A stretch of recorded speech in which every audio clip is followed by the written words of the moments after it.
Hello, in front of me I've got XIAOMI 12T Pro. In this video I'll show you how to use Google Assistant on lock screen.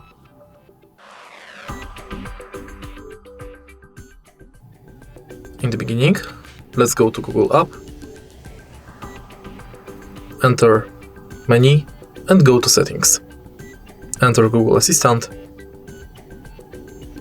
go to Voice Match and enable Hey Google function. Let's try it out. Hey Google. Now that you are sure it's working, let's go back and go to lock screen. Also make sure that this function is enabled. Thanks to this, you can simply lock the screen, say, Hey Google,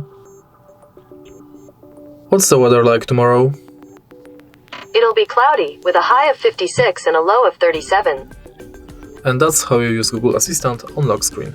If you find this video helpful, please leave a like, comment and subscribe.